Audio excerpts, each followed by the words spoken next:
Welcome once again to the Brownstone, Wolfe's sanctuary of logic, orchids, and murder. Do tell us where in the world you're listening from, and don't hesitate to share your thoughts. If you enjoy these cases, consider liking and subscribing. Now then, shall we begin? Nero Wolfe and the affair at the Winter Conservatory. I had just finished brushing 2 inches of Manhattan snow off my coat and kicking the slush from my shoes when the bell rang. It wasn't the hour for surprises. Fritz had gone downstairs to stew lamb with fennel and pearl onions, and Wolfe had retreated to his orchids with the kind of grandeur that suggested no one would disturb him and live. But the tone of the bell was unmistakable, long, deliberate, and tinged with the sort of expectancy that said this wasn't a neighbour returning a casserole dish. I glanced at the clock, 7:42. I opened the door, and there she was, not young, not old, somewhere in the realm where grace overpowers numbers. Her hair, silver, not white, was coiled tightly in a French twist that gleamed like ice. A hat of blue felt perched above one eyebrow. Her coat was black cashmere, double-breasted, but the collar was stiff with cold. She held a narrow clutch in gloved hands and did not shiver. "I need to speak with Nero Wolfe," she said. Her voice was calm, the kind of calm that came with rehearsals. "I'm Archie Goodwin," I offered. "Official greeter and calendar minder. Mr. Wolfe doesn't usually accept drop-ins." She gave me a look that could salt sidewalks. "I have come alone. I will not remain standing." That settled it. I led her in. Fritz, alerted by the temperature drop or some butler's instinct, appeared in the hallway with a linen towel still over one arm. I nodded. He vanished. Fritz never opened the front door and never asked questions with guests in earshot. 2 habits I considered noble. I took her coat. It was dry but cold, and her perfume, violets and something sharper, hung in the air like a well-phrased accusation. She stepped into the front room and sat without being invited, in one of the red chairs, no less. That got my eyebrows up. "May I have your name?" I asked, reaching for my notebook. "You may," she replied. "Miss Celeste Van Ornum." The pen paused. Not many last names come with built-in complications. That one did. "Relation to Dr. Alaric Van Ornum?" I asked. Her lips thinned. "His widow." That raised it to the level of thunderclap. Van Ornum had been a fixture in Manhattan's Botanical Society, the sort who spoke in Latin at dinner parties, and once built an entire heated conservatory off Park Avenue to house hybrid lilies. He'd died 2 years back. His will had been sealed without incident, and his orchids had reportedly been divided between 2 universities. "I see," I said, though I didn't. She took a slow breath. "Mr. Wolfe." I glanced at the hall and sighed. "He's with the orchids, and he doesn't usually take visitors after 6. I can explain your matter, or—" "No," she said. "He will hear it from me." It wasn't a request. I made the trek. Upstairs, the orchid rooms glowed with the quiet intensity of a private chapel. Wolfe stood over a tray of Miltoniopsis, examining one bloom with a jeweller's loupe. The look I gave him would have sent most men to confession. He blinked once.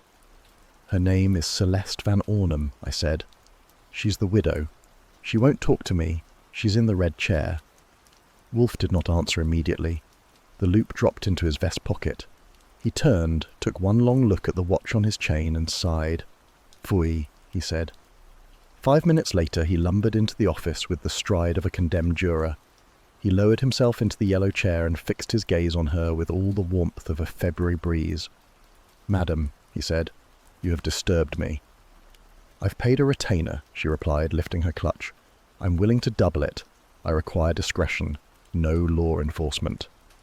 "You have not yet paid anything," Wolfe growled, "and until you do, your requirements are immaterial." She opened the clutch, withdrew a folded check and placed it on the table. Wolfe raised an eyebrow. I took the check, read it, and gave a low whistle. The amount was 4 figures, and real ones too. "I will listen for precisely 9 minutes," Wolfe said.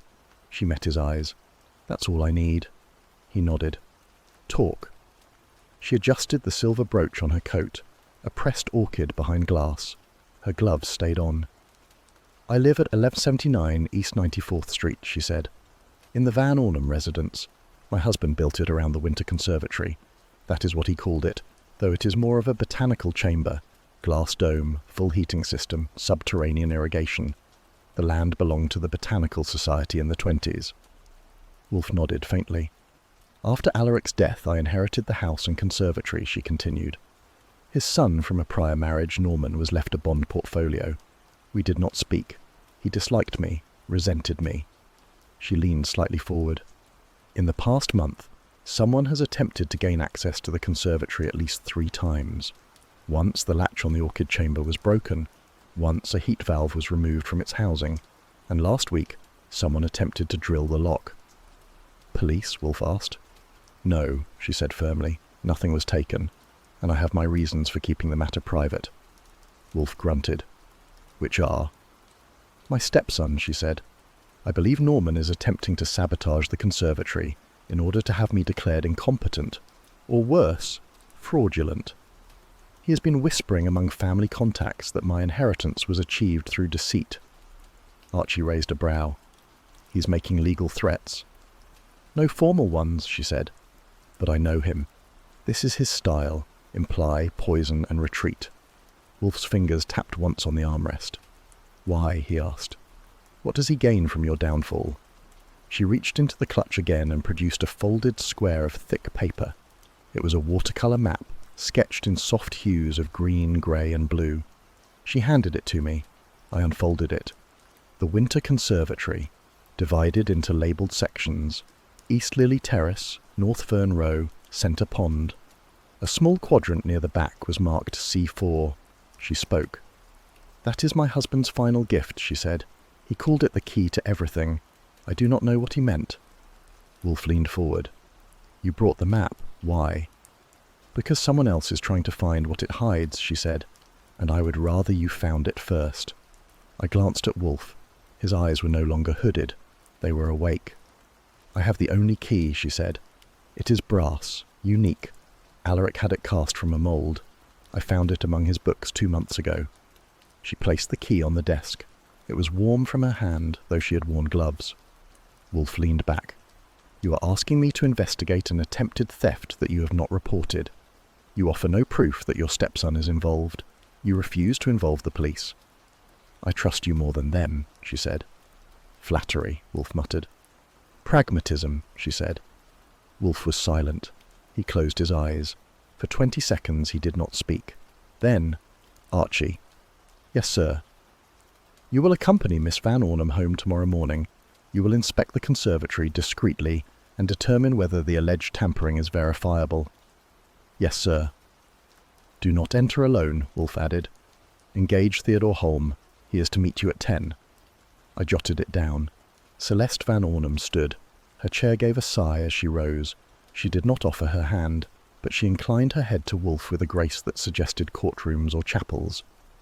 I thank you. Do not, Wolfe said. Not until I earn it. She turned. I walked her to the door. Her shoes made no sound on the tile. When the door closed, I turned back.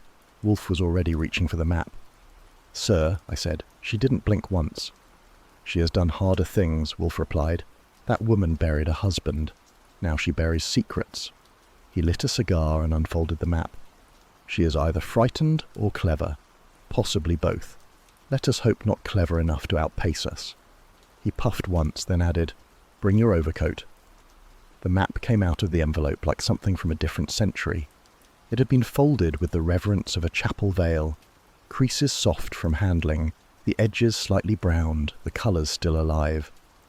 I unfolded it across Wolfe's desk, while he regarded it from the yellow chair, arms braced on the rests, brows slightly furrowed with the scorn he usually reserved for anything that wasn't a sausage, a sentence, or a sesquipedalia. It was a watercolour, not a diagram, not a blueprint. A hand-painted, richly rendered impression of a structure built more for light than shelter. The Winter Conservatory, according to the scripted title in the bottom left corner. Celeste Van Ornum sat in the red chair across from him, back straight, gloves on. She hadn't spoken since placing the map and key before us. Now, as Wolfe examined the delicately painted lily pads and glass arches, she broke the silence. My husband painted it himself, she said, the year before he died. Wolfe did not look up. Why? She blinked once. I believe he meant to preserve the structure's plan. It's sentimental, Wolfe muttered. Sentiment bores me. It's accurate, she said. I lifted the brass key. It was weighty, long, with a rounded bow etched with 4 small dots arranged in a crescent. The shaft ended in a triple-notched tooth, not your average garden gate opener. Was this cut for the conservatory door? I asked. She nodded. Yes, it opens the north vestibule. Who else has one? No one. The locksmith died in 1943. How thoughtful, I murmured. Wolfe exhaled through his nose and pushed back slightly in the chair. Madam, this is more elaborate than you implied yesterday. Then I'm glad I returned. The map, now fully spread, revealed 12 labelled zones: an East Lily Terrace, a centre pond, North Palm Chambers, West Iris Bank. But one square near the rear, labelled C4, was darkened in deep green, its outline heavier than the rest. It stood out, not merely painted, but emphasised. Even the brushwork had a sense of intentionality. Your husband indicated this zone was significant, Wolfe asked. He mentioned it once, she said. Called it a correction. I thought he meant the soil pH. Wolfe's eyes narrowed. Phooey, what an idiotic euphemism. I traced the section with a finger. There's no legend or footnote, just this. C4. Wolfe leaned forward and examined the strokes. Mr. Goodwin, tonight you will inspect the site. I straightened. With pleasure. Take Theodore Holm with you. That cooled my pleasure somewhat. Theodore Holm worked the orchidarium at the Chelsea greenhouses and was the kind of man who referred to moss as if it had personalities. He won't enjoy the cold, I said. Neither will you, Wolfe replied. Celeste rose. You'll find what you need, she said. I expect not, Wolfe said, but I intend to look. I walked her to the front door. She left a faint aroma in the foyer, violet, aged paper and frost. By 9:15 that evening I was in the front seat of a hired Plymouth, wool coat buttoned to the neck, gloves on, with Theodore Holm beside me and a small canvas satchel at my feet containing Wolfe's standard investigative tools: flashlight, notepad, slide rule, and a steel ruler for reasons known only to Wolfe himself. Do you have the map? Theodore asked as we pulled up beside the iron gates. In triplicate, I said, folded, waterproofed and anointed with Wolfe's personal contempt. The winter conservatory looked like it had been grown rather than built. An enormous glass rotunda fused to the rear of the Van Ornum residence, its panels glinting under a slivered moon. The snow lay heavy on the sloped roof, a skeletal fig tree pressed against the inner glass, its branches curled like fingers reaching out. We trudged through the snow, the key heavy in my pocket.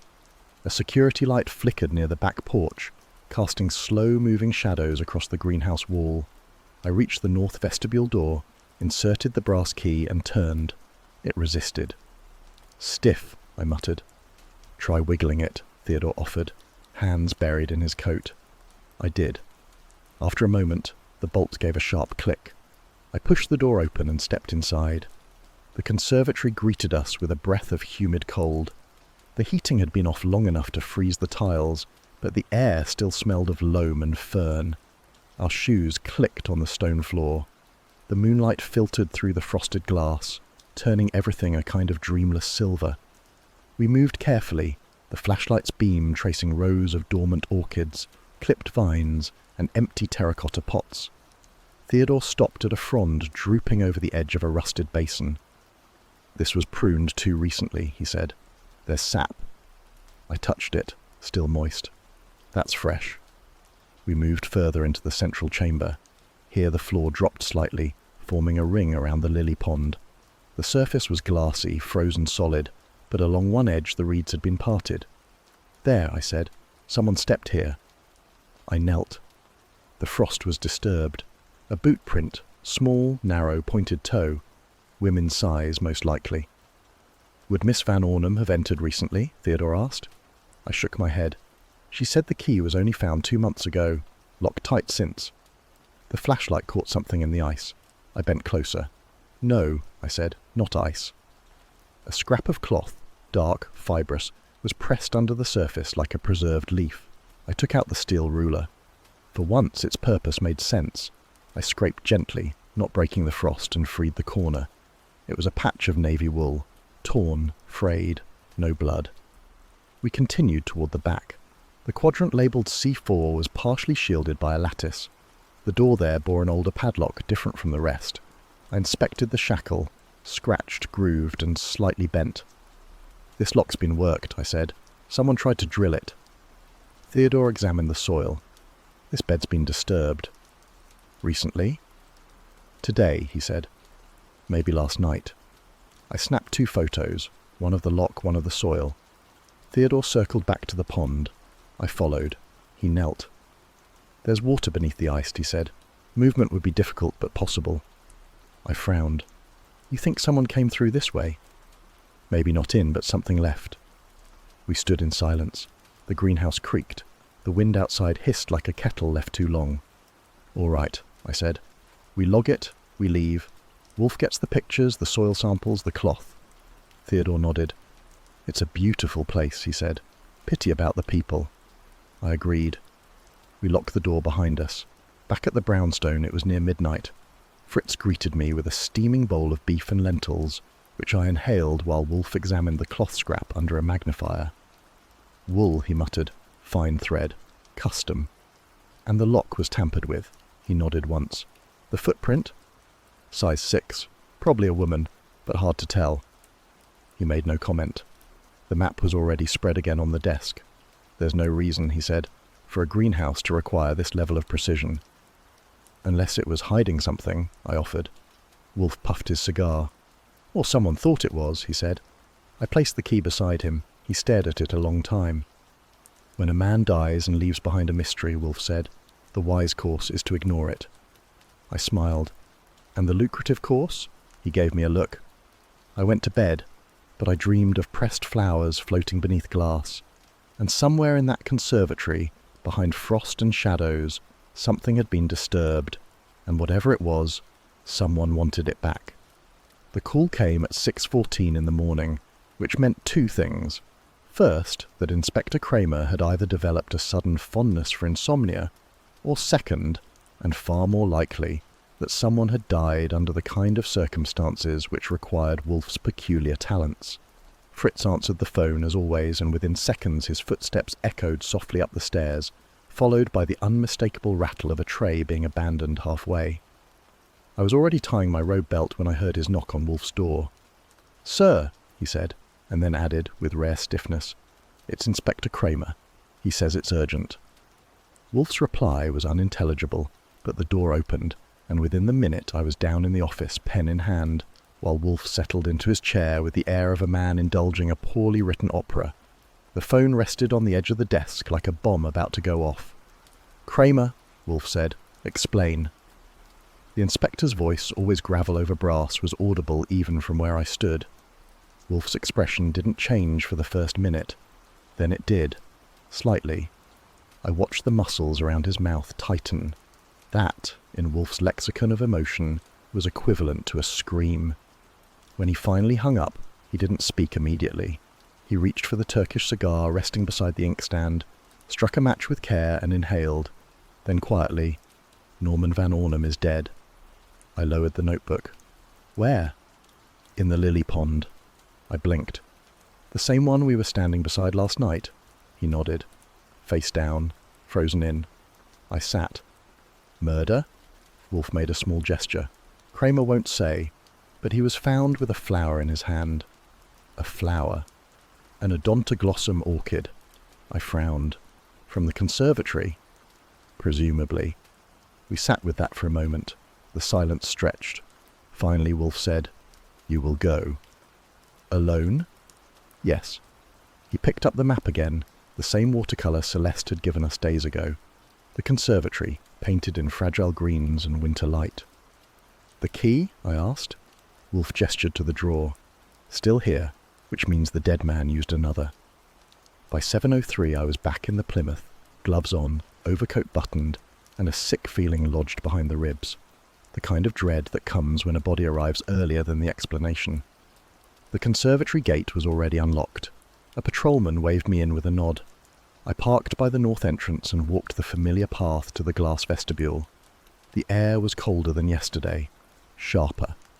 Inside, it was no better. The heating system had been shut down by the police, and a residue of frost glistened on the glass panels like veins of sugar. Kramer met me by the inner arch, overcoat slung over one shoulder. He wasn't chewing a cigar. That was never good. "Goodwin." "Inspector." He nodded toward the pond. "I'll let you see him before they lift him out." I followed him down the stone steps to the lily ring. Norman Van Ornum was there, face down, arms limp at either side, one hand pressed against the ice in a way that made you wonder if he'd been reaching for something or surrendering to it.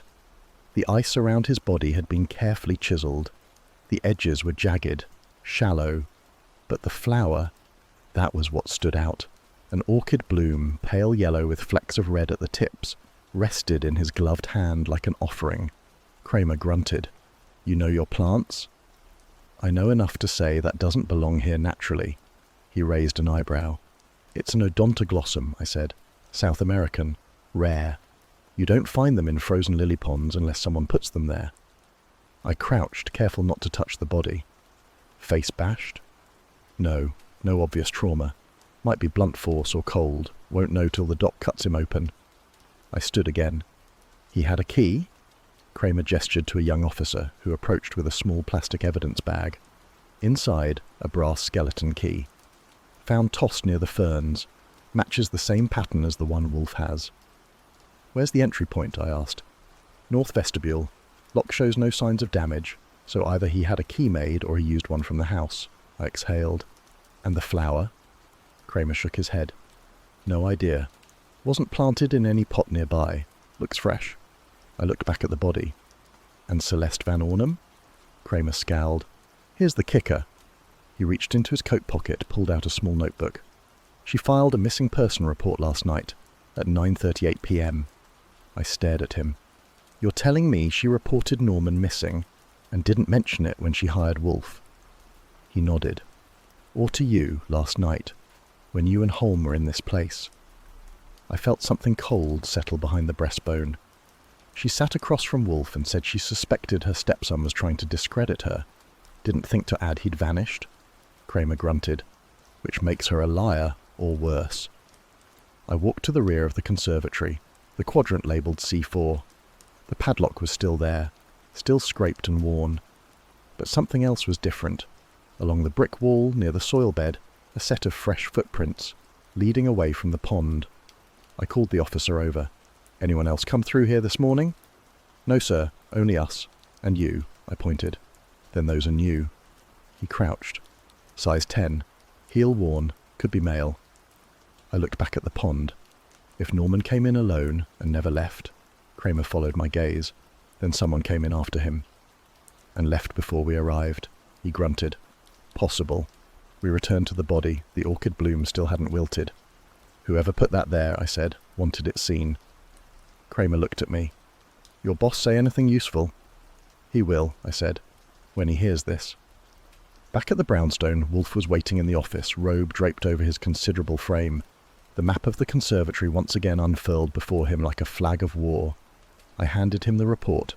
He read in silence. Then softly, "She lied." "She omitted," I corrected. "No," he said, "she lied. By absence. A missing man, reported before our meeting, and she neglected to mention it. That is a lie."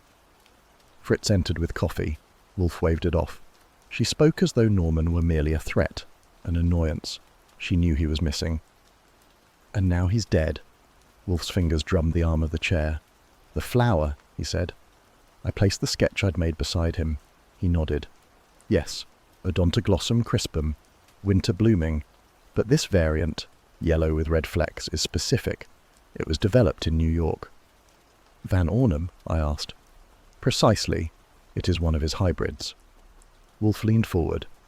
"Someone placed that bloom in his hand, either before or after death, and tossed the key, which implies the key was not meant to remain with the body, but the flower was."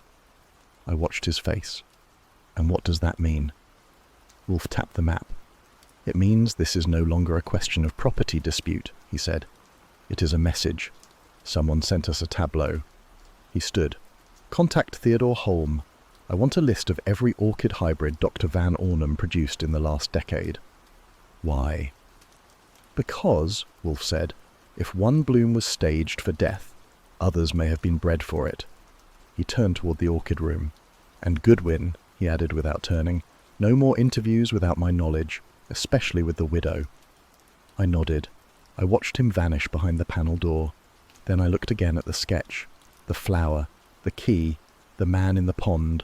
Someone had set the stage, and now the curtain had risen. The envelope had already been sealed when Wolfe called her back. That morning, before noon, I sent a note by taxi to Celeste Van Ornum's address on East 94th, requesting her immediate return. It was written in Wolfe's hand, a rare occurrence. The last time he'd written a client anything himself, it had been to refuse a retainer from a cattle broker who wore linen trousers in winter. At 3:08, Fritz rang the buzzer. At 3:10 she arrived. Her coat was darker than I remembered, or perhaps it was the overcast sky that made her look dipped in ash. She removed it slowly in the front hall, handing it to me without a word. Her gloves remained on. When she stepped into the office, she took her seat in the red chair as if she had been born to it. Wolfe did not greet her. He waited. "You sent for me," she said, smoothing the cuff of her sleeve. "Yes," he said. "May I ask why?" "You may," Wolfe replied. "You omitted a detail." She did not blink. "Which one?" "Your stepson," Wolfe said. "He was reported missing the night before you last sat in that chair." Her face didn't change at first. Then something small happened. Her hand touched her collar, briefly, automatically. "I didn't know he was missing," she said. "Not then." "You filed the report," I said. "At 9:38. She turned to me. "Because I hadn't seen him since Sunday. He was not expected, but I was uneasy. I made the report to the precinct that serves our district. I did not." "You sat here," Wolfe cut in, "and gave us the impression you merely suspected him of trespass." "I did." "You had, by that point, reported him to the police," Wolfe said. "I didn't consider the report actionable." "No," Wolfe said dryly, "you wouldn't." She shifted in the chair, not by much, but her knees turned slightly inward, like a woman preparing for bad weather. "I was frightened," she said. "That is irrelevant," Wolfe said. "You were dishonest." "I was uncertain." Wolfe grunted. She turned her head and looked toward the west windows, where the sunlight was diffused by frost across the glass. "I don't know what happened to him," she said. "And I didn't lie to you. I withheld worry, that's all, because it wasn't new. Norman vanished for days at a time, often. He would appear again when something needed to be said in public, usually against me." "You claimed he resented your inheritance," Wolfe said. "He did." "Did you fear he might act on that resentment?" She lowered her eyes. "Yes." "When?" Wolfe asked. Her lips parted, then closed. Then she spoke. "Last Thursday," she said. "He came to the house, uninvited. He walked in while I was in the South Hall. He had let himself in through the garden door. He accused me of doctoring my husband's will." "Was anyone present?" "No. The housekeeper was off that day."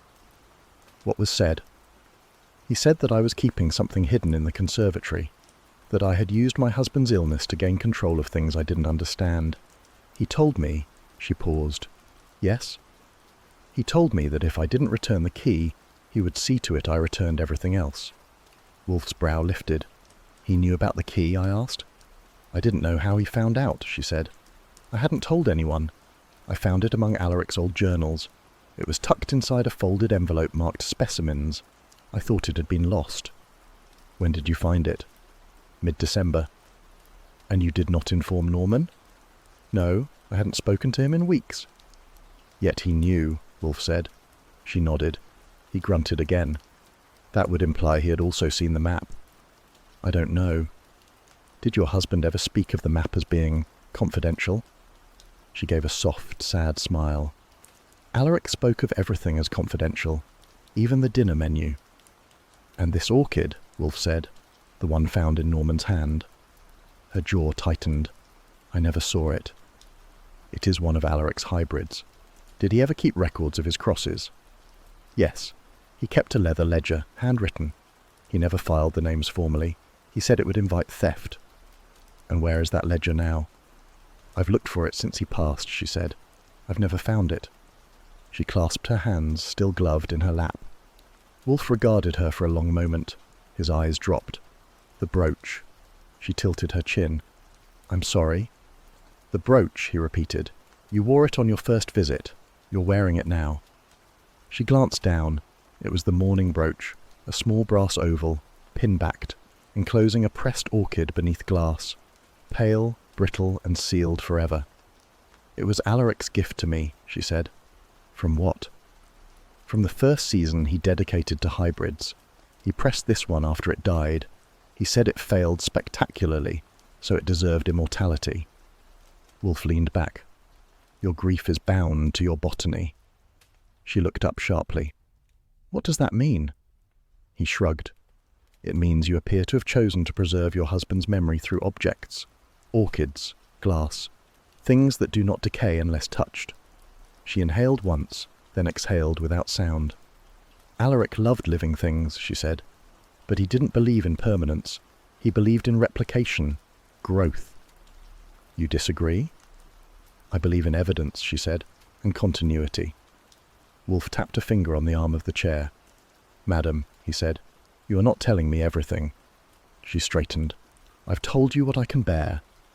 That is not sufficient. It will have to be. No, Wolfe said, it will not. She stood, slowly. I trusted you, she said.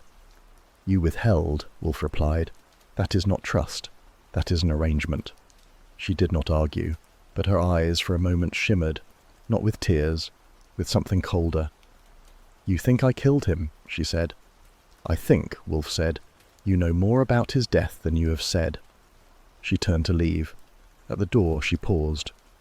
I didn't kill Norman, she said, and I didn't love him, but I loved the man who raised him, and I believe he died with regrets.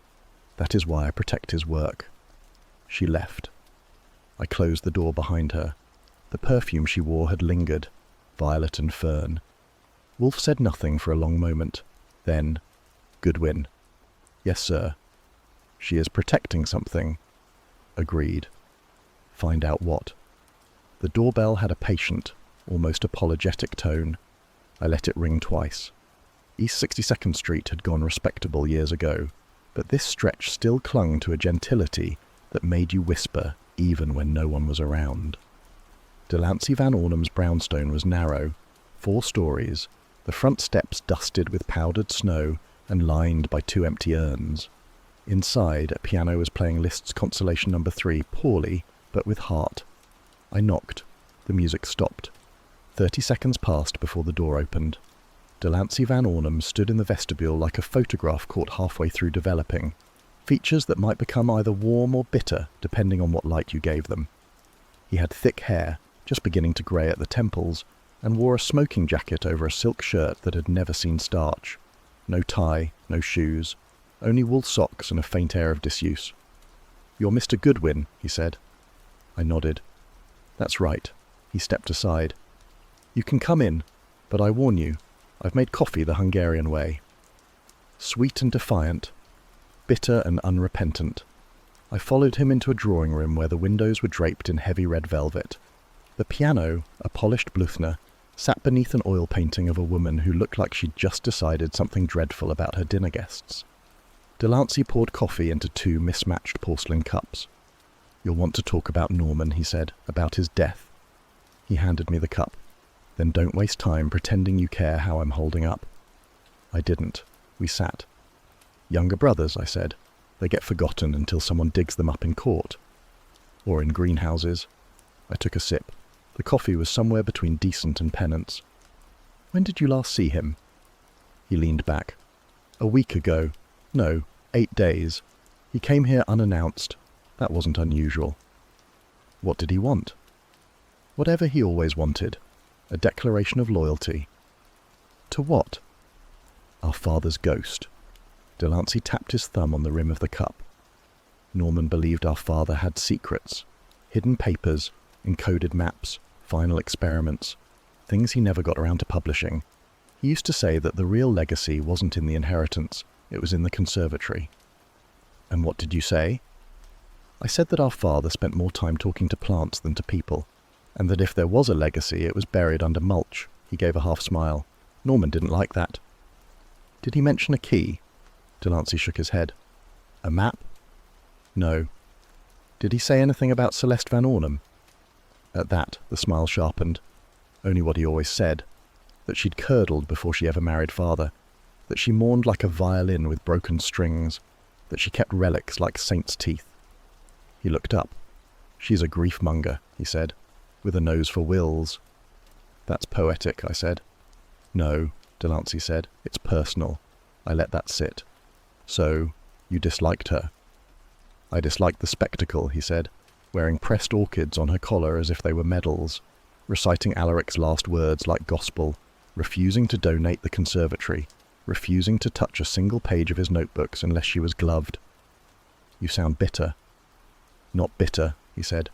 Exhausted. He got up and walked to the piano, ran a finger across the lid. I live alone, he said. Not because I have no one, but because I prefer to. Norman was the one with illusions. I let mine go when the war ended. I leaned forward slightly. Did you want the conservatory? He turned slowly. No, he said. I wanted it gone. I told Norman so. Then why do you think he kept digging?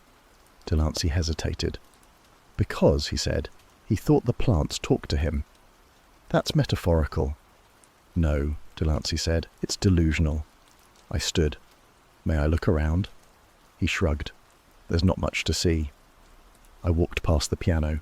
A list volume lay open, dog-eared and underlined. I glanced at the annotations, all fingering, no dynamics. On the mantel was a photo of the Van Ornum patriarch, Alaric himself, in a linen field coat, holding a pair of pruning shears and looking like he'd just told Darwin to go back to school. Behind him, the conservatory glass shimmered. You keep him close, I said. I keep him documented. What about the ledger? What ledger? The one with his orchid hybrids, his crosses.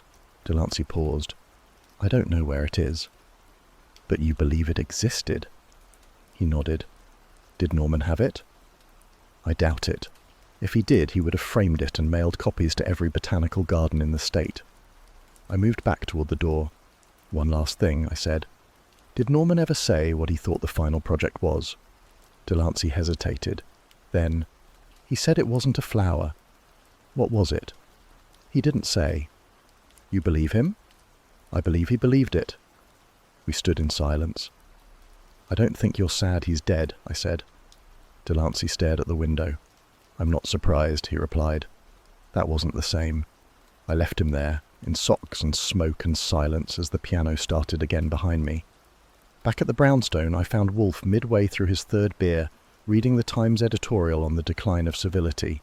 I dropped my notes on the desk. Delancey Van Ornum, I said, plays Liszt, hates orchids, and calls Celeste a grief-monger. Wolfe gave the faintest of grunts. He claims Norman believed the final project wasn't a flower. Of course he did, Wolfe muttered. Norman was sentimental. He also claims he didn't want the conservatory. He lies badly. He's calm. Calmness is not innocence, Wolfe said. I sat. He didn't mention the key or the map, but he did admit the ledger existed. Wolfe tapped his fingers. Delancey, he said, is a man in retreat. That makes him dangerous. Because he's hiding? Because he thinks it makes him safe. He looked at me. Keep watching him. I nodded. Outside, the fog rolled in across the avenue, thick as silence, and somewhere inside it the other Van Ornum was playing a piece with no name, and too many notes. The snow on the Columbia Quad was the kind that muffled sounds and made buildings look farther apart than they were. It was noon, but the sky had forgotten to bring sunlight, and the ivy across Schermerhorn Hall looked like an old cardigan left out too long in the rain.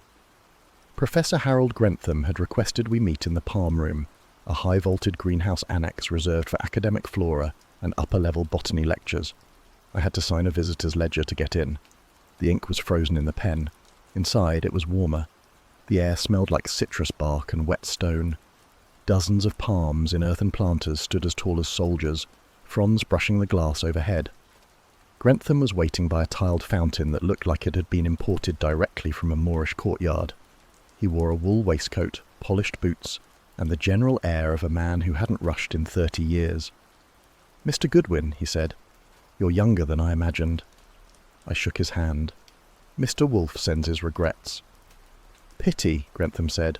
I was hoping he'd show himself in the wild. Wolfe doesn't migrate. He's territorial. That earned a smile. We sat on an iron bench nestled beside a heater. I understand you worked with Dr. Alaric van Ornum, I said. I did, he said. Off and on, for nearly 20 years. He taught here briefly, left to build the conservatory. Couldn't bear the bureaucracy. Wolfe believes Dr. van Ornum may have left behind a project, one not recorded. Grantham nodded. Quite likely. Alaric never published more than a fraction of what he experimented with. He was obsessed with cross-species adaptability, orchids mostly, but he started to chart deviations in patterning, coloration, even scent transmission. He glanced at a nearby planter. He kept sketches, dozens, but most of them never reached cataloguing. He said he wanted the plants to prove themselves first. Did you know of a map? Grantham looked at me sharply. Map? A watercolour of the conservatory. I've seen one. Once. Years ago. It was unusual. More like a cartographer's dream.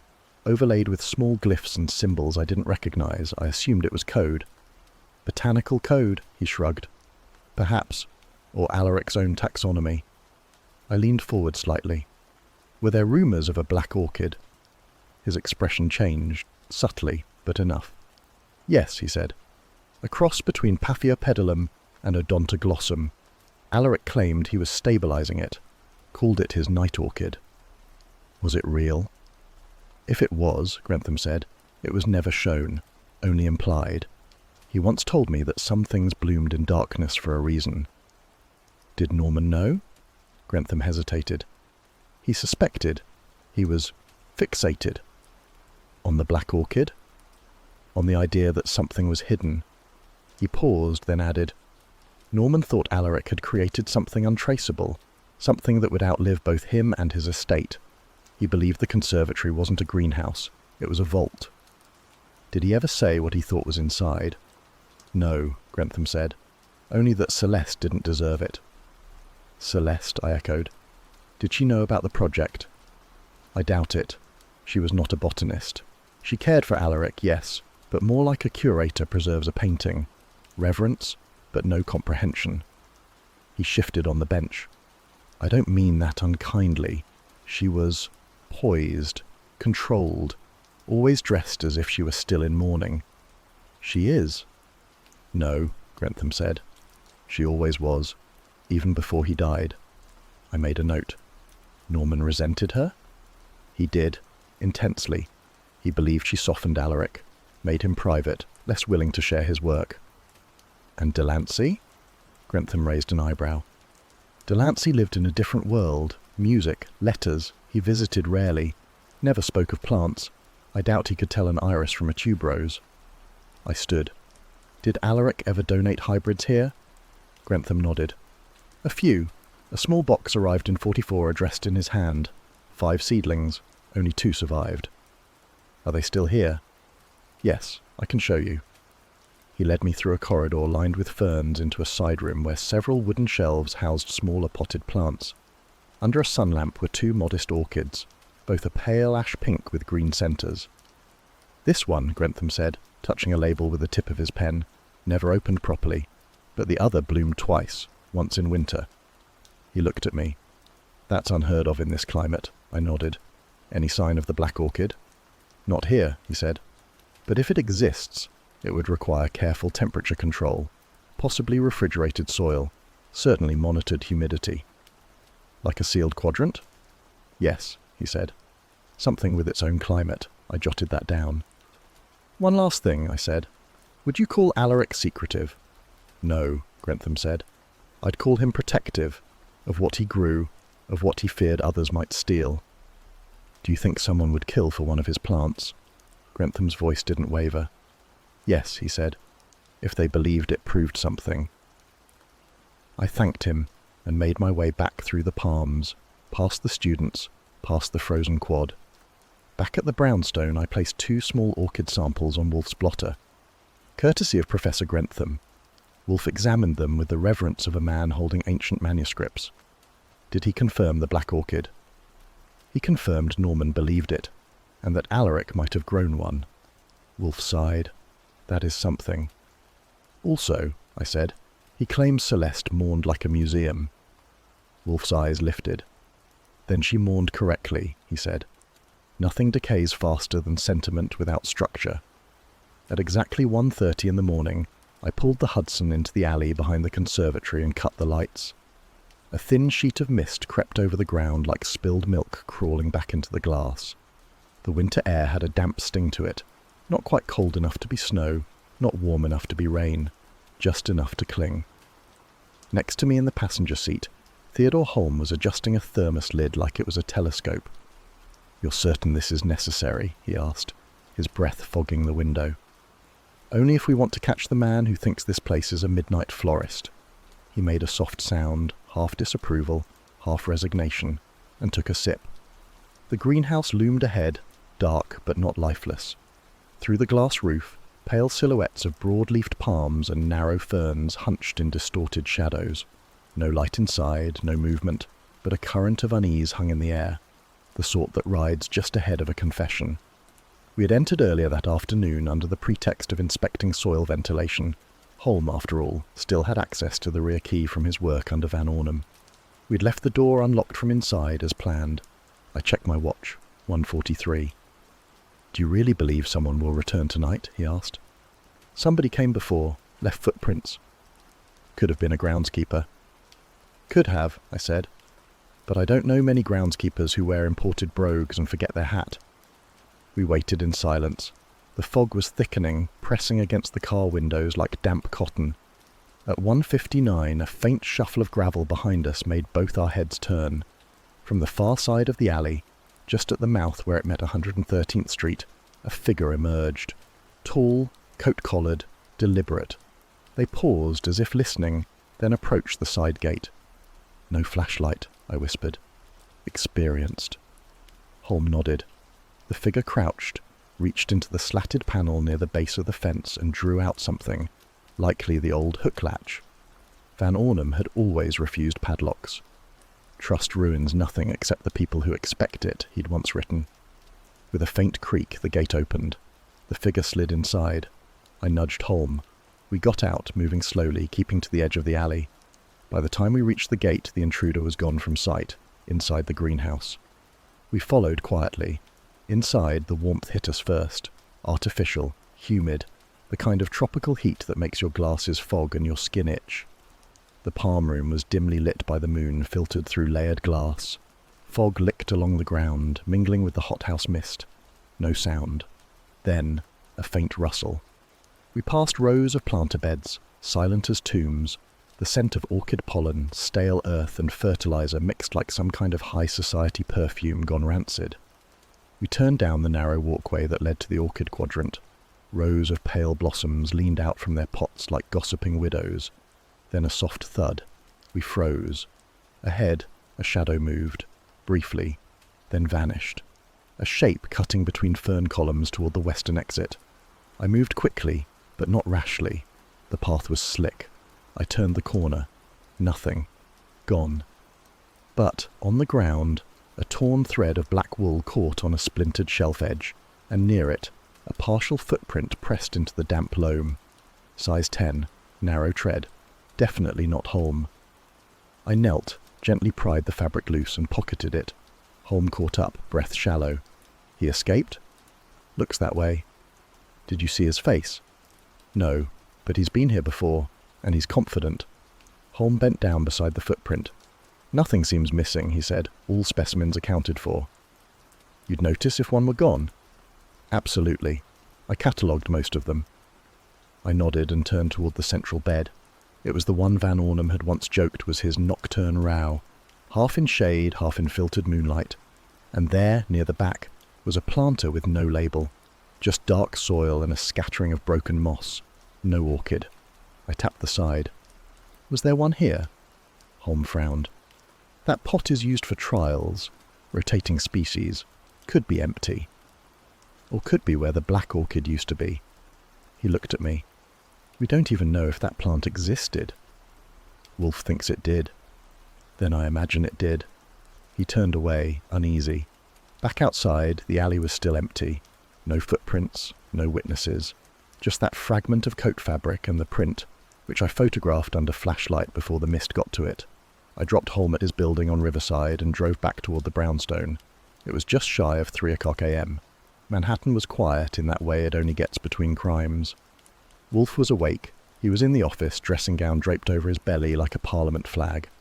A single lamp was lit. The room smelled faintly of yellow curry and cherry tobacco, Fritz's idea of compromise. "Report," he said. I handed him the fabric. He examined it, held it up against the lamp. Wool, charcoal, mid-grade tailoring. "Possibly European," I added. The stitch was doubled. Wolfe made a small grunt. "And the footprint?" I showed him the photograph. He studied it for a long moment, then placed both items on the edge of his blotter, as if they might crawl away if left unwatched. "Anything taken?" he asked. "Not visibly. Holm claims all the specimens remain." "Yet the thief came." "Yes." "And escaped without interference." "Yes." "Then either he sought something no longer present," he lifted a brow, "or he succeeded." I checked the unlabelled planters. One was empty, large enough for an orchid. Wolfe closed his eyes. "There is no such thing as a stolen myth, Archie. Only a hidden truth." "Then we're chasing a flower that doesn't officially exist." He opened his eyes again. "Which makes it all the more valuable, particularly if it proves something permanent." I sat down. Holmes nervous. He should be. So should Celeste. He turned in his chair. "Inform Inspector Kramer. I want access to the Conservatory's donation records. All species transferred to Colombia since 1943. "He'll ask why." Wolfe nodded. "Tell him a thief steals either for profit or return. I intend to know which." He leaned back, his fingers steepled over his stomach. "Also," he said, "have Fritz boil the orchid fragments for trace fungicide. If the intruder carried any, it may have left a residue." "Won't that kill the sample?" "If it does, it wasn't worth keeping." He waved me off. I left the room, the echo of fog and orchid ghost still clinging to my collar. Back in my room, I tossed the overcoat on the chair, sat down, and poured 2 fingers of rye. I didn't sleep. Neither did the thief, I imagined. But unlike me, he wasn't wondering what he'd missed. He was wondering what we'd found. Wolfe was at his desk, not reading, not dictating, thinking. The orchid room door was closed, but the scent of cymbidium still lingered faintly in the hallway air, proof that he'd already done his rounds. It was a Monday, and not just any Monday. The second week since Norman Van Ornum's demise, and we were finally close enough to touch motive with more than just speculation. Across the room, Wolfe lifted his eyes toward me without moving his head. That was his way of summoning without speech. I took the cue. "Saul's due back before 2, I said. I told him to check in the moment he gets eyes on the policy." Wolfe exhaled through his nose. "And the appraisal?" "He knows. Ledger first, location second." Wolfe shut his eyes again. I turned my attention to the phone log on my notepad. The number Saul had traced from Norman's office, the one ending in 2437, belonged to a dormant wire account out of Utrecht. Cancelled 5 days ago. But the transfer itself? Logged. The bell rang once, sharp, brisk. I went to the door. Saul Panzer looked like a man who hadn't paused since dawn. His coat was buttoned, collar turned up, shoes still wet at the edge. He stepped inside without invitation and waited for me to secure the lock. "Paper," he said, fishing into his coat. "This one took digging." We moved to the office. Wolfe sat up slowly. "Report," he ordered. Saul placed a creased envelope on the desk. Wolfe didn't touch it yet. "The insurance clause Norman took out last November is real. Broker confirmed it off record. Policy registered under the name Gerard Ames, matching what Kramer showed us. It's got a companion appraisal document, a full ledger. Both were kept in a floor safe beneath Norman's filing cabinet at the Conservatory." Wolfe's eyes narrowed. Saul continued. "The cabinet was shifted recently. Drag marks on the tile. Safe's lock was sheared clean. Quiet job. No forced entry at the door. Conservatory records show no maintenance visits logged that week." "When?" "Break-in occurred sometime after close on the 10th. That's 2 days before Norman died. Night staff's clean. No signs of tampering on the outer locks." Wolfe opened the envelope. Inside were copies. One of the policy's summary, one of the appraisal index. The second had only partial legibility. Blotched ink, water damage. The paper had been found discarded in the furnace chute behind the rear office, half burned.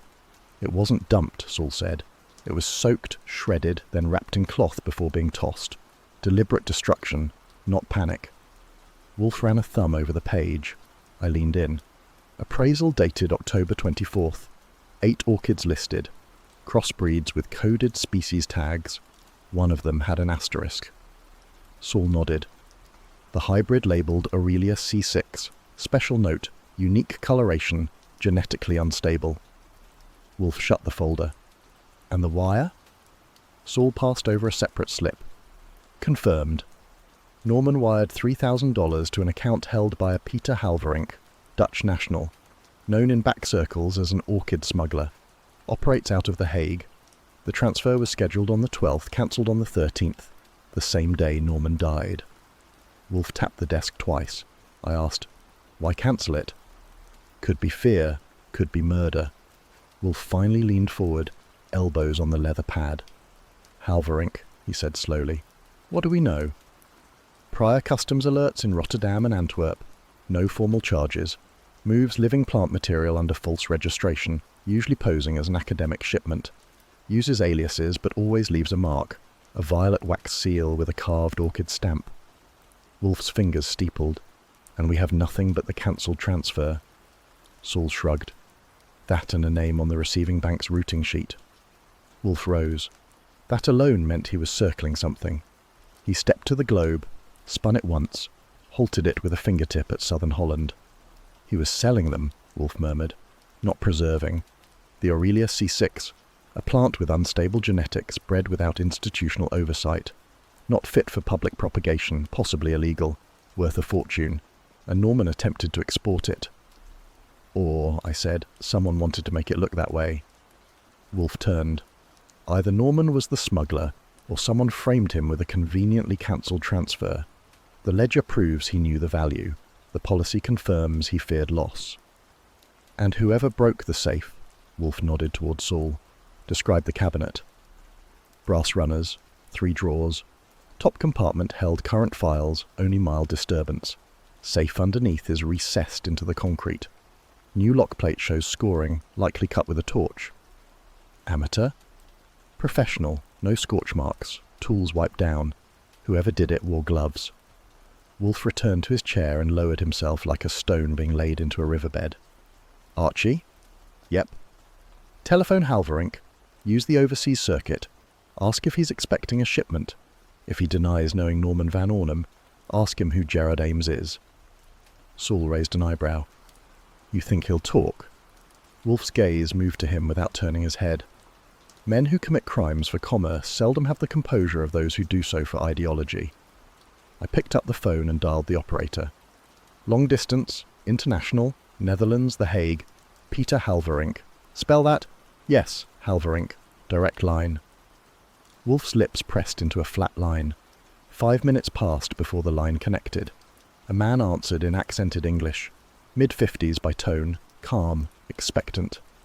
This is Mr. Goodwin, I said, calling from New York. I understand a wire was scheduled for you last week. Silence.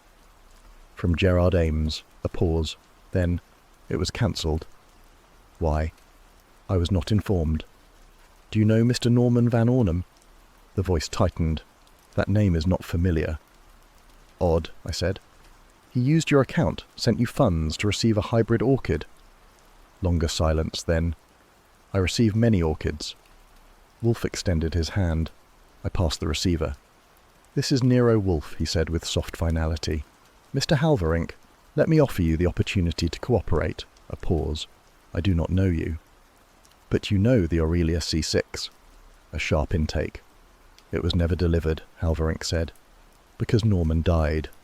Another pause. I expected shipment last week. But instead you received a telegram cancelling the payment. Yes. Did you respond? No. Have you communicated with anyone in New York since? No. Wolfe's voice dropped to a near growl. Then who retrieved the Aurelia C6 from the Conservatory on the evening of the 12th? A beat. Then the line went dead. I replaced the receiver. Saul exhaled. He's rattled. Wolfe nodded. Which means the plant was removed. likely by whoever killed Norman. The safe break-in was not to steal the ledger, but to erase the evidence of transaction. And Norman's death? Time to prevent the transfer from being completed. Saul leaned on the back of the red chair. You want me to trace the shipment route? No, Wolfe said. Find the courier. Whoever was to move the specimen from Van Ornum's lab to port. He may not know what he carried, but he'll know who paid him. I stepped toward the kitchen. Coffee? Wolfe shook his head. Beer and sausage. I've tolerated enough exotic flora for one day. The steam lifted from my cup as I placed it on the office tray. Wolfe hadn't yet touched his beer. He was angled slightly in his chair, not fully reclined, a posture he reserved for mental sorting, not digestion. Across from him, Celeste Mercier sat rigid in the red client chair. Her gloves were off, folded neatly in her lap. Her posture was perfect, too perfect, as if holding herself together stitch by stitch. Delancey Harrow slouched next to her, one leg draped over the other, hat cocked back, grin already in place. Inspector Kramer stood beside the bookshelves with the air of a man indulging Wolfe's hospitality under protest. His left thumb tapped slowly against his sidearm. I'll say it again, Celeste said, her voice taut. I had nothing to do with any of Norman's business dealings. If he was selling orchids illegally, I knew nothing of it. Delancey gave a soft scoff. Norman was many things, darling, but subtle wasn't one of them. If he was running some botanical black market, he probably catalogued it in Latin and left the file on his desk. Wolfe's gaze moved between them. He raised one brow. And yet neither of you recall a single transaction, a single visitor, a single discrepancy in accounting. I wasn't involved in the finances, Celeste said, without looking at Delancey. I handled press releases, conservation grants, and edited a weekly newsletter read by no one, Delancey interrupted. Come now, Celeste. There are lies and there are performances. We've both seen you do better. Kramer grunted. You said on record Norman was paranoid and impractical. You said he carried a gun. Delancey tilted his head. He did. I saw it once. Little .25 caliber, Italian make. Probably couldn't crack an eggshell. Wolfe interjected. Miss Mercier, you gave Mr. Goodwin a hand-drawn map of the conservatory, do you remember? She turned. Yes, the night I came to the brownstone. I included the layout, offices, storage, restricted zones. You shaded a quadrant labelled C4. She blinked. Yes, that's the restricted wing, is it not? There is no C4, I said. We checked. The conservatory map ends at C3. You either added a non-existent section or you're referring to something unlisted. She flushed. Then I made a mistake. No, Wolfe said. You did not. Delancey leaned forward. Wait, are you suggesting she fabricated a room? For what purpose? To conceal or to reveal, Wolfe murmured, depending on whether she expected the map to be taken seriously. Celeste's lips parted, then closed again. I merely copied from the layout, I remember, she said. There used to be an annex, before the west wing was renovated. A forgotten wing, I asked. How forgotten? Kramer folded his arms. Building permits? Delancey frowned. The west annex was decommissioned after the hurricane in '39. Structural damage. Foundation issues. I believe it was sealed. And never reopened? Wolfe asked. No. Delancey's voice was firmer now. The board voted to wall it off. Budget wouldn't allow for repairs. It was supposed to be cleared out, but Norman insisted some specimens stay put. Claimed they needed the dark. Celeste turned toward him. You never told me that.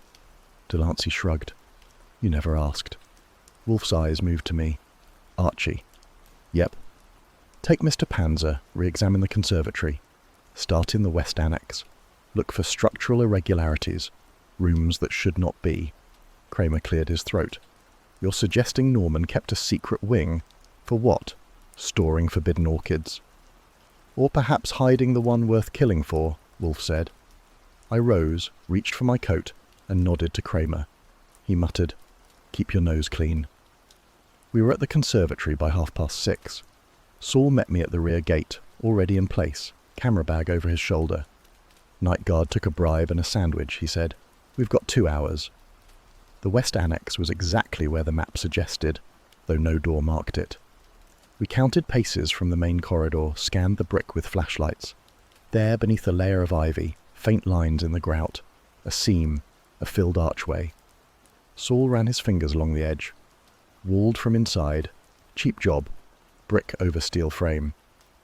Ventilation? I asked. Minimal. One duct line. Could have sustained flora, but no sunlight. He reached into his bag and produced a crowbar. It took 15 minutes to work one brick loose, another 5 to peel back enough to see through. The smell was faint, stale earth and dry rot. I pushed my torch inside. A single room, 10 feet square. Floor-to-ceiling racks, metal trays mostly empty, a rusted sink, and in the far corner, a wooden crate with iron straps. We stepped through. Inside the crate were fragments of root matter, blackened and curled. A broken clay tag read, Aurelia C6. There was also a folder, water-stained but intact. It held 10 pages, handwritten notes in Norman script, dates, temperature logs, feed mixture. Saul examined the walls. Look. On the far side, hidden behind a rack, was another safe, small, inset into the brick. The dial was scorched as if someone had tried to melt it. No forced entry, I muttered. They didn't get it open. Or they did, and replaced it, Saul said. We left nothing disturbed. By the time we returned, Wolfe had taken supper in the dining room. He met us in the office at 9 sharp. I laid the crate contents on his desk. The papers, the broken tag, the burned dial photograph Saul had developed in the sink. This, I said, was the real C4. Wolfe nodded once. And what did you find? A controlled environment, Saul said, hidden from the board, sealed by Norman's orders, purpose-built for a specimen that couldn't survive open air. Wolfe glanced at the pages. He was logging progress. Genetic instability, I added.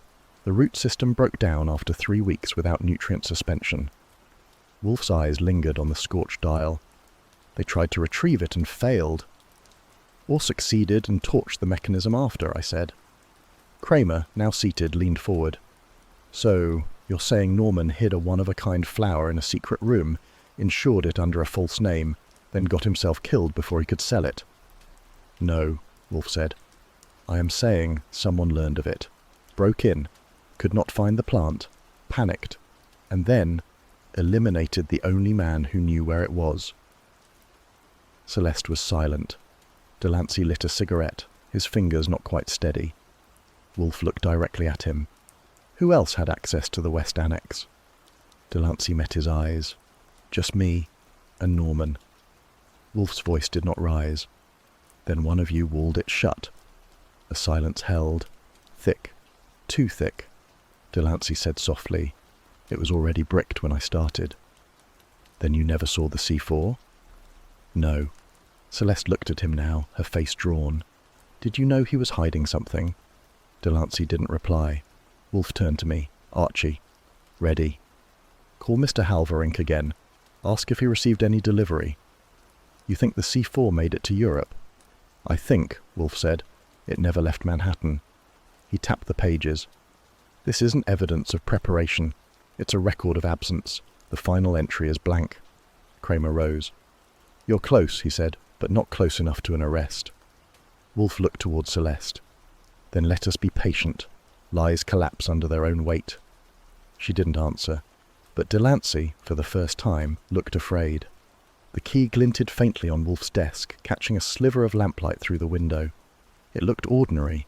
Dull brass, standard shaft, nothing fancy. Celeste Mercier had claimed it was Norman's, the one he never let out of his possession, the one she said had been hidden in his gardening boots in the locker at the Conservatory. Wolfe did not touch it. He merely looked at it with disdain, as if insulted by its pretense. It's a forgery, he said flatly. I was perched on the edge of the red chair, arms crossed. Looks real enough. It isn't, Wolfe leaned back. The wards are improperly cut. The alignment is manufactured, not worn. Whoever made it knew only the appearance, not the function. I tilted my head. So, she gave us a dummy. She gave us something to stall us, he murmured, or she was deceived herself. Saul Pantzer, across from me, had already begun his quiet examination. He had produced a magnifier and small caliper from his inner pocket. His fingers, practiced and steady, rolled the key between forefinger and thumb. The ridging is off by one groove, he muttered. Brass-plated, not solid, But look here. He held it closer to the light. There's a faint residue, machine oil, and a single thread of what looks like cotton fibre, pale blue. I raised an eyebrow. Cleaning cloth? Or something rubbed it, he said, lowering the glass. Repeatedly, as if trying to match a fit. Wolfe's eyes were closed now, fingertips pressed together. Mr. Pantzer, have you compared this to the maintenance lock index at the Conservatory? I have. And? Saul nodded slowly. There's a back corridor behind the south annex. It was walled off 3 years ago for renovations that never happened. The door is still there, marked maintenance only, not on the public map. Wolfe opened his eyes. That key doesn't fit it, Saul continued. But there's evidence someone modified the cylinder. Not recently. Perhaps in the last year. The mechanism has a third ridge. Normal keys won't seat unless they're altered. A master key, I said. No, a bastard cousin, meant only for that one door. Wolfe's voice was a murmur. And this pretty decoy, lacks the extra ridge. Exactly, I stood. Let's find the real one. Saul met me at the Conservatory an hour later, near midnight. The clouds were thick, the air humid. Manhattan was sleepwalking under a blanket of damp. We circled the exterior quietly, past the vendor stall and the shuttered orchid exhibit. No lights in the upper galleries. The night guard, probably asleep with his feet up, had left the side gate unlatched. Saul led the way. The door in question was barely visible in the dark, tucked behind a hedge of dwarf palms. The brass placard read maintenance, just as he'd said. A thin strip of putty lined the edges, years old. He produced a key. This, he said. I filed from the decoy, with the ridge added back. He inserted it. A pause, a click. The lock sighed. Inside was a narrow corridor, no wider than a crawl space. The walls were lined with storage racks, empty trays, a cracked mop bucket, 2 faded crates labelled Expertise Varietals. Saul gestured. Here. A tarp covered something squat and metallic. The temperature dropped as we approached. Condensation frosted the upper hinge. He pulled the tarp, a refrigeration box, medical grade, though vintage. The kind hospitals used before war rationing. A green indicator light glowed faintly on the panel. Still operational. Saul tested the latch. Unlocked. We lifted the lid. Inside were 3 cases. Individual glass containers, foam-lined. Each held a single orchid, unlike any I'd seen in the Shadar exhibit or Norman's catalogues. Their petals were faintly iridescent, veined with shades of violet and pale ochre. The stems were coiled, muscular, not delicate. One bloomed open as if mid-breath. Saul leaned in. Not bred for beauty. No, I stared. These were bred to survive. Next to the cases, a notebook, leather-bound, slim, the spine embossed with initials, AVO. Saul opened it. The script inside was tight, mathematical. Charts, temperature logs, seed lineage diagrams, a small hand-drawn map with a date, July 5th, 1939. He turned to the first page, title, Lineage Hypothesis, Final Iteration. Then a line beneath it, underlined in thick, steady ink. If Aurelia survives past 31 degrees ambient without collapse, we proceed to generational grafting. I exhaled. Alaric Van Ornum, I said quietly. That's his hand. Saul nodded. I've seen it in the library archive. He logged everything. This was private. Not meant for the board, or for Norman perhaps. We bagged the notebook, sealed the cases, relocked the box. As we stepped back into the hallway, I noticed something scratched onto the inside of the door. Faint but deliberate. 3 letters, V-A-M. I asked, initials? Or a designation, Saul said. We should tell Wolfe. The brownstone was quiet when we returned, but Wolfe had not retired. He sat in the office under a cone of lamplight, dictionary open on his lap, untouched beer within arm's reach. Fritz had left a tray, cheese, mustard, cold tongue, but it remained covered. I placed the notebook on the desk. He glanced at the initials. Alaric Van Ornum. I nodded. Saul confirmed it. And the orchids? I described them. Petal structure, coloration, resilience. They bloomed under refrigeration, he asked. Yes, he murmured. Then they are not Aurelia. Aurelia withers below 42 degrees. Saul added, but they may be her lineage. The book calls them Iteration 6. Wolfe's face hardened. 6. Then 5 attempts failed. He opened the notebook, flipped through the diagrams. His lips thinned. See here. Note the grafting schema. He wasn't cross-pollinating. He was segmenting, using meristem cuttings to force traits into new stock. I asked, how long would that take? Years, he said. Unless you accelerate growth with chemicals, hazardous ones. Explains Norman's paranoia, I muttered. Wolfe leaned back. And the insurance claim? Celeste said nothing of this, I said. She may not have known. She had the fake key, he looked at Saul. And you're certain the cylinder was modified? Positively. Wolfe closed the notebook gently. Then the deception began early, perhaps even before Norman took over. And what of Van Ornum? Saul asked. Dead, I said. 3 years before Norman assumed directorship. No records of a handover.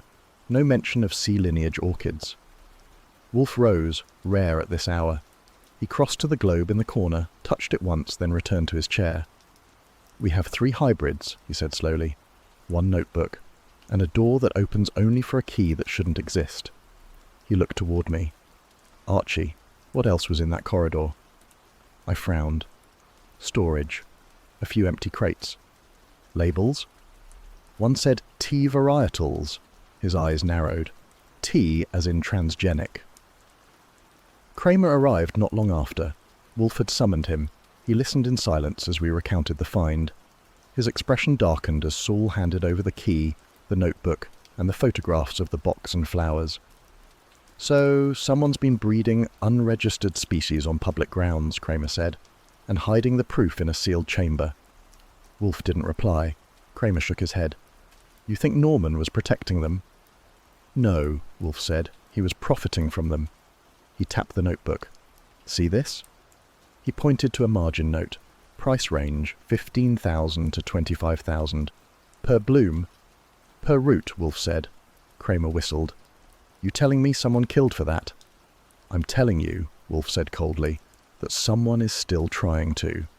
He turned his eyes to the door, and then, quietly, he said, someone is afraid they didn't get all the flowers. The late afternoon sun slanted through the brownstone's office windows, casting elongated bars across the floor and the arm of Wolfe's chair.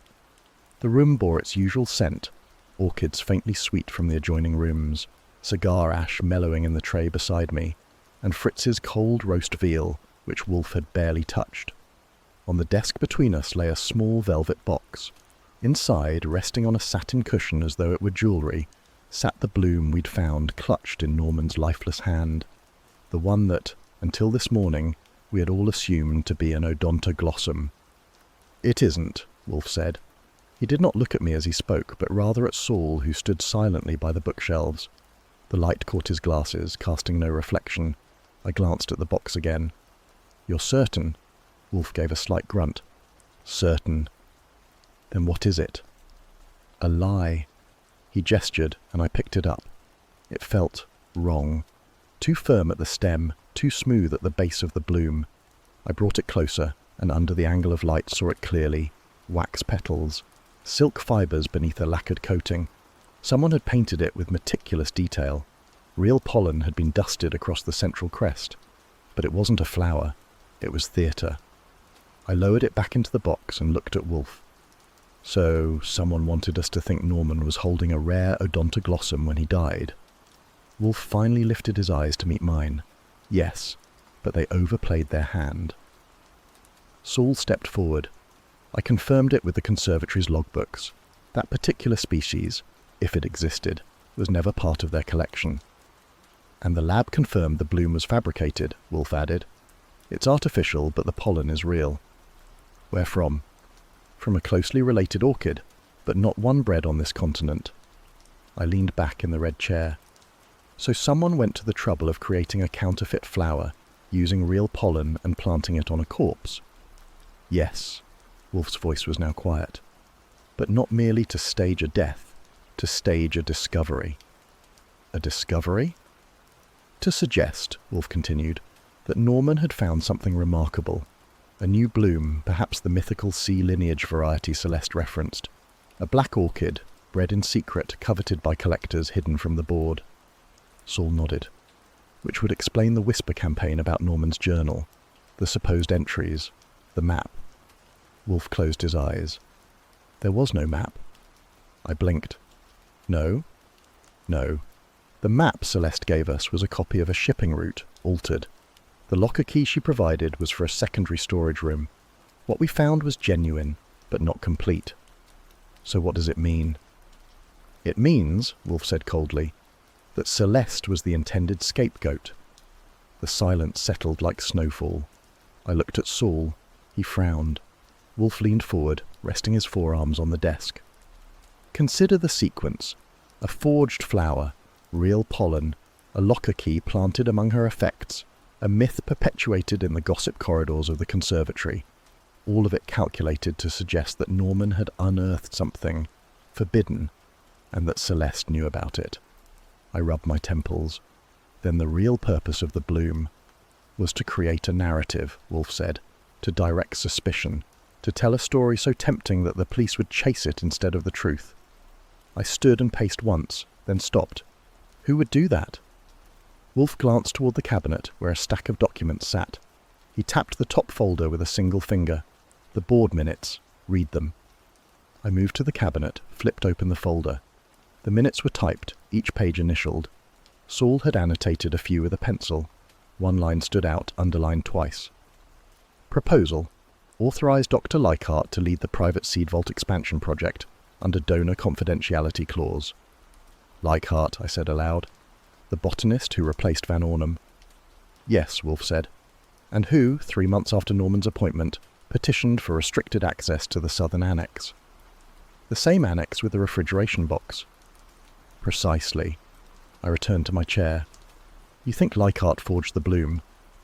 I think, Wolfe said, he orchestrated the forgery. Whether he crafted it with his own hands is immaterial. He had access. He had motive. What motive? Wolfe paused. Legacy. And profit. I gave him a look. Van Ornum's experiments were incomplete, Wolfe said. Leichhardt needed time to stabilize the grafting process. Norman inherited the facilities, but he lacked discretion. Perhaps he threatened to go public, or perhaps he simply stumbled upon something. Saul added, or someone made him believe he had. Wolfe nodded. And that belief was his death warrant. I tapped the desk. So, we go to Kramer? No, Wolfe said, not yet. I waited. There is one final proof, Wolfe said, one thing I require before I allow Mr. Kramer to stain the rug with his cigar ash and questions. What's that? The silk used in the bloom. It bears a signature. Saul's eyes narrowed. A manufacturer? Yes, rare, French. A company in Lyon that went bankrupt in 42. Only a few bolts of their fabric were ever imported. One was purchased by the Conservatory for costume displays. And the rest? One, Wolfe said, was ordered by Dr. Leichhardt in 1945, delivered to a private address, not the Conservatory. I took a step closer. You traced it? Wolfe's eyes gleamed. Saul did. The receipt is in the drawer.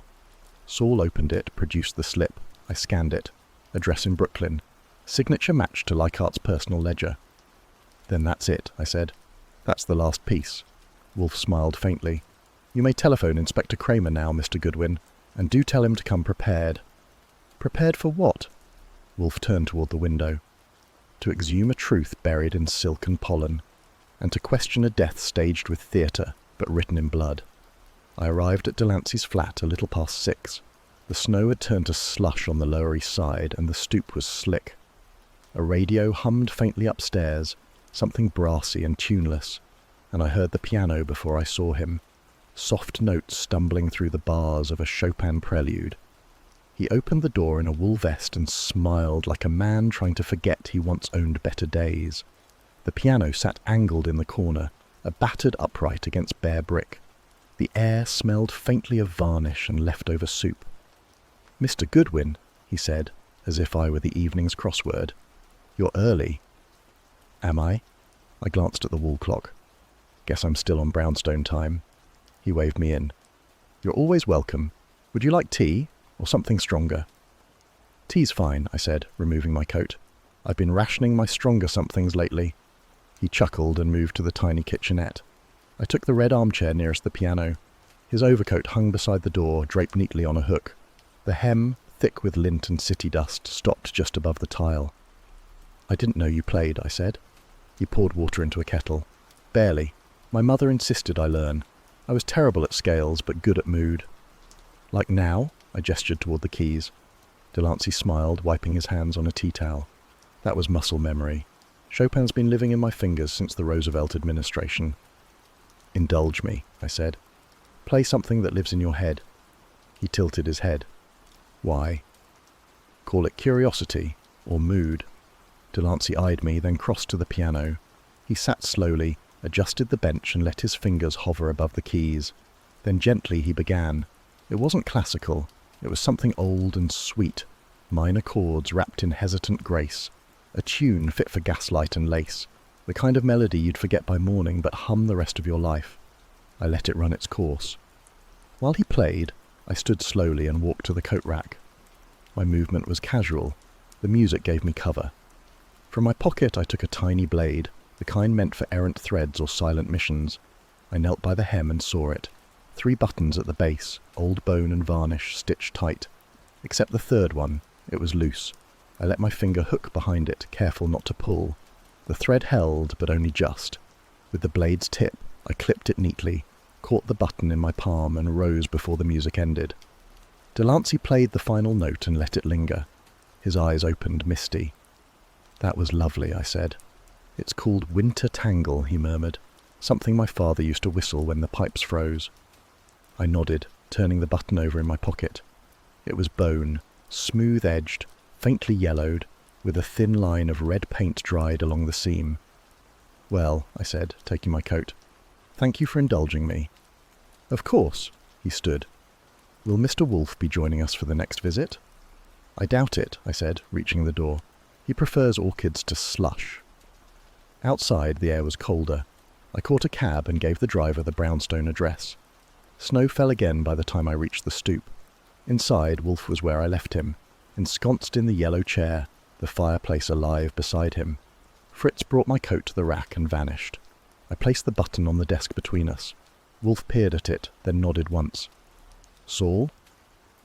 Saul stepped from the hallway, coat still damp. He took the button, set it beside the fabric fragment we'd retrieved from the storage box in the conservatory. "A match," he said after a moment. "Same diameter, same lacquer paint." "From Delancey's coat," I confirmed. Wolfe leaned back. "Good. Now, motive." "Jealousy," I said, "mixed with a little madness." Wolfe arched a brow. I continued. "Norman threatened to upend the entire board's power structure. Delancey saw himself as the heir, culturally, if not by blood. Norman's ideas were young, modern, flashy. Delancey hated that." Saul added, "He believed the Winter Conservatory held something real, not just a myth, a legacy, perhaps a hybrid, something valuable." Wolfe turned to me. "Did he say as much?" "No," I said, "but he played it." Wolfe grunted. "Sentiment, then. Foolish." He turned to the button again. "We will present this to Inspector Kramer, along with the letter Delancey forged and the gloves he discarded." I blinked. "You found the gloves?" "Yes. In a box of stage props, 3rd drawer of his studio chest. Blood on the cuff, consistent with Norman's type." Saul nodded. "Kramer has the lab work in hand." I poured myself a beer and sat in the red chair. "So he staged the whole thing, right down to the floral myth." "Yes," Wolfe said, "but failed, as men often do, to account for fabric and melody, the tangible and the ephemeral." I raised my glass. "To orchids and buttons." Wolfe closed his eyes. "To reason and retribution." The rain had resumed its delicate percussion against the study windows, a soft tattoo like fingers drumming a warning none of us dared voice aloud. The fire in the hearth was modest but steady, the scent of fresh pine mingling with old leather and beeswax. Wolfe sat in his yellow chair, deeper in thought than usual, chin lowered, fingertips steepled. The room was arranged with deliberate symmetry. every red chair occupied. To Wolfe's right sat Inspector Kramer, raincoat damp and scowl sharper than usual. Next to him, Saul Panzer, notepad folded neatly in his lap. Across from them, Celeste Grentham perched upright, her gloves in one hand, her eyes scanning the floor. Delancey slouched beside her, coat damp, expression unreadable. I took the seat closest to the door. Habit, not strategy. Wolfe broke the silence. "This has been a sordid affair," he said, voice slow, precise, and clumsy, which I find doubly offensive. Kramer grunted. "Let's get on with it, Wolfe. You are, as ever, impatient, but clarity demands sequence." He turned slightly toward Delancey. "Mr. Delancey, you played beautifully, and poorly." Delancey said nothing. His gaze held Wolfe's with a faint tremor beneath the surface. Wolfe continued. "You constructed a fiction, born of longing and executed with the brittle confidence of an artist out of time. The map was your instrument. You altered it, subtly, to suggest the existence of a floral hybrid, Norman's supposed masterpiece. You needed that fiction to become credible enough to justify a theft, a motive, then a death." Delancey exhaled, slow and shallow. Wolfe gestured slightly. "The bloom was a forgery. The real hybrids never existed. You sketched the design, pressed the pigment, and planted it in Norman's laboratory, trusting that Celeste, or someone, would discover it in due time." I added, "He counted on Celeste's ambition, or maybe her hope." Wolfe inclined his head. "And to stage Norman's murder as the desperate act of a thief seeking that non-existent plant that required precision. You failed." Delancey's lip twitched. "Why would I kill him? He was my friend." Wolfe's brows lifted a fraction. "You envied him, not his position, that would have come to you in time, but his certainty. Norman believed in what he could prove. You believed in the myth, and when he challenged that belief, even mocked it, you unravelled." Kramer leaned forward. "What about the key?" Saul answered. Delancey duplicated Norman's lab key, then sanded the teeth to obscure the match. Hid the original in a velvet roll of drafting pencils. I found it yesterday. Wolfe nodded. "A competent deceit, but unnecessary. You had a master key already." Delancey's jaw tightened. Celeste whispered, "So the ledger was removed," I said, "to prevent us from tracing the truth that Norman had catalogued nothing in recent months. No hybrids, no breakthroughs, nothing to steal." Delancey spoke then, voice low and hoarse. "He knew about my father, about what was hidden beneath the conservatory. He laughed when I asked to excavate it, said the past was rot, that there was nothing to find." Kramer grunted. "So you killed him over an argument?" Wolfe's voice was sharper than usual. "No, Inspector. He killed him over legacy, a word that loses its nobility the moment it becomes obsession." Delancey rose suddenly. "I only wanted the truth," he shouted. "He mocked me, mocked everything my father worked for, the map, the roots beneath the west wall. None of it mattered to him." Wolfe did not move. "You strangled him, Mr. Delancey, with your gloves on. Then you doused the room with the scent Norman used on fresh-cut blooms, hoping the officers would assume the smell masked something chemical, hoping, too, they'd assume the scene was ransacked by someone desperate. But only the top drawer was disturbed," I added, "and only one item missing, the ledger." Kramer crossed his arms. "And where is it?" Wolfe turned to Saul. "In the lining of Delancey's travelling case. Saul found it folded in oilskin." Delancey laughed bitterly. "It wasn't meant for this," he said. "It was meant to prove he lied, to prove the hybrids were his cover for something deeper." "You mean the story of the Winter Conservatory," I said. "The idea that your father bred something unnatural, that it had to be hidden." Delancey nodded. "Norman said the plant was poison, said it never should have been touched, but it wasn't true. He didn't believe in the myth, not because he knew better, but because he was afraid it was true." Wolfe closed his eyes. "That will suffice." Kramer stood, adjusting his coat. "You've got the gloves, the key, and the ledger, and motive's plain enough. I'll call it in." He gave Delancey one last look, then left without another word. Celeste, pale, turned to Wolfe. "I didn't know," she said. "I believe you," Wolfe replied. "Your failures were of pride, not blood." She nodded, eyes glassy. and excused herself quietly. The front door closed a moment later. Delancey slumped back into the chair, suddenly older. "Will you tell them I was mad?" he asked. "Or just wrong?" Wolfe said nothing. Saul stepped forward, placed a hand on Delancey's shoulder, and escorted him to the hallway. When we were alone again, I poured a beer, sank into the red chair and waited. Wolfe's eyes were on the fire. "In music," he said quietly, "a false note can be beautiful. In truth, it is always fatal." I raised my glass. "To winter myths." Wolfe did not turn. "To silence," he said. The front door closed with a thud that echoed through the hall like punctuation. Saul's footsteps receded down the stoop. Inside the office, the air held the settled hush that follows a storm. Wolfe remained in his chair, the half-drunk bottle of beer still perched precisely on the tray at his elbow. Across from him, Kramer stood with his hands in the pockets of his raincoat, face tight, jaw set as if weighing one last complaint against the inevitable. "Well," he said finally, "that's one for the books." Wolfe arched an eyebrow. "I assume, Inspector, that the case is now yours." Kramer nodded, eyes flicking from Wolfe to me and back again. "Yeah, Delancey didn't deny it. Didn't confirm it either, but the gloves match. Key too. And Panzer's timing's solid. I'll have the lab on the ledger, but it won't matter." He gave Wolfe a look that was somewhere between respect and resignation. "I don't like admitting this," he muttered, "but you nailed it. You get one of these a year, maybe, and every time I come out looking like a cart horse." Wolfe permitted himself a mild glance of satisfaction. "Praise, though reluctant, is not unwelcome.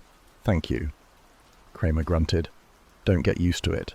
He shifted toward the door, then turned. "And you," he added, jabbing a finger at me, "stay out of my way next time. That stunt with the blueprints, I had 2 detectives thinking they'd stumbled on a Cold War tunnel scheme." "Flattered," I said.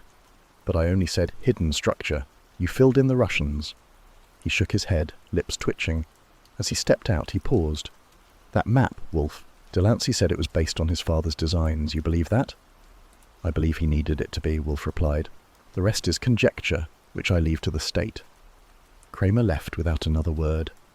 Fritz passed him silently in the hall, nodding, carrying in a silver tray with 2 steaming cups and a covered dish. He set it down on the side table and lifted the lid with his usual flair. "Brioche with orange blossom honey," he said, "and Assam." Wolfe exhaled softly through his nose. "Thank you." Fritz gave a modest bow and turned, only to pause as the doorbell rang. He looked to Wolfe for direction. Wolfe did not move. "Archie." I rose, retrieved the visitor. Celeste stood in the vestibule, gloved and composed, though her eyes were tired. She entered with quiet steps, stopping just shy of the red chair. "I came to thank you," she said, "and to offer this." She opened her palm. Resting there was the brooch, the pressed orchid framed in antique brass.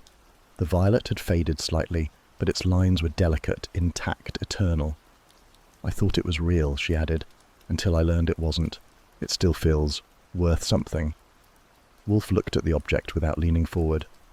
"No," he said gently. "I neither wear jewellery nor trade in sentiment." She blinked. "Then what?" "You mentioned," Wolfe interrupted, "a cookbook. Your mother's. Provençal. Out of print." Celeste hesitated, then smiled faintly. "La cuisine d'Avignon." She copied every page by hand. "If it is not inconvenient," Wolfe said, "I would prefer that. I believe Fritz has never seen its method for preserved figs." Fritz, behind me, made a soft, delighted sound in his throat. "I'll bring it tomorrow," Celeste said, "with the figs." She set the brooch gently on the corner of the desk, bowed her head slightly, and left without waiting for reply. The brooch caught a glint of lamplight as the door shut behind her. Fritz retrieved it, studied it briefly, then placed it into the drawer where Wolfe kept receipts for clients who paid in ink and goodwill. "Dinner in 20 minutes, he said, and departed. Wolfe sipped his tea. I sat again, poured my own, and leaned back. "So," I said, "what do we call this one?" Wolfe didn't look up. "Call it what you like," I nodded. "How about the affair at the Winter Conservatory?" He considered that. "Florid," he murmured, "but not inaccurate." The room returned to quiet. Outside, the rain had stopped. The lights in the office were dim, the fire no longer crackling but pulsing low, as if reluctant to die. Beyond it, through the narrow hallway and up the second flight, the orchid room glowed. I found him there, seated at the teakwood bench, spectacles balanced on the bridge of his nose, Alaric's lineage notes spread in delicate sheets before him. The lamplight struck the glass pots in a kind of still reverence. Wolfe did not glance up. The air held the perfume of humidity and chlorophyll, not sweet but ancient, orchid breath. I leaned against the doorframe, a brandy glass in hand. "You missed beer," I said. Fritz fretted. "Twice." "I am aware," Wolfe murmured. He traced a line with his finger. The paper had been folded thrice, old creases visible even in the low light. He studied it like it was scripture. I took a step in. "You going to archive those?" "No." Another pause. "Burn them?" "No." He folded the page with precise fingers, placed it atop the others, and removed his glasses. "They serve no purpose now," he said. "But destruction would be vulgar." The orchids watched us, rows of them, each with a name, a number, a story. Every bloom accounted for, categorized, protected, unlike the lives that had clung to the conservatory. I held out the brandy. "Nightcap?" Wolfe did not take it. "Some plants grow best in shadows, Archie," he said. "Let them." I placed the glass on the side shelf beside the little black orchid from Bhutan. It seemed suddenly the wrong sort of offering. "Conservatory's locked," I said. I had Saul turn the key over to me. "Good." We stood in the soft pulse of lamplight surrounded by silent orchids. "I burned the map," I added. "Fireplace. Gone." Wolfe didn't nod. He didn't need to. I pulled out the single chair across from him, careful not to disturb the begonias by my elbow, and sat.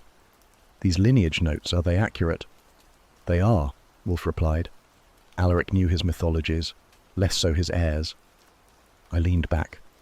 It still feels like something remains, as if that room is still breathing, even under lock. "It will stop," Wolfe said. "Rooms forget. People pretend. The usual cycle." Silence filled the glass panels around us. I glanced at him. "Do you ever think," I asked, "that families are like greenhouses?" Wolfe raised a brow. "Beautiful from the outside, but glass can cut, and vines." "Strangle," Wolfe finished. "Yes." He stood slowly, the notes in his hand, and reached for the cabinet drawer beneath the seed journals. The pages went in and the drawer slid shut. "We will not speak of it again," he said. I watched the orchids breathe. "No," I said, "we won't. If you enjoy these mysteries, go ahead and subscribe. And if you're already subscribed, share this case with someone who'd love a good Nero Wolfe story.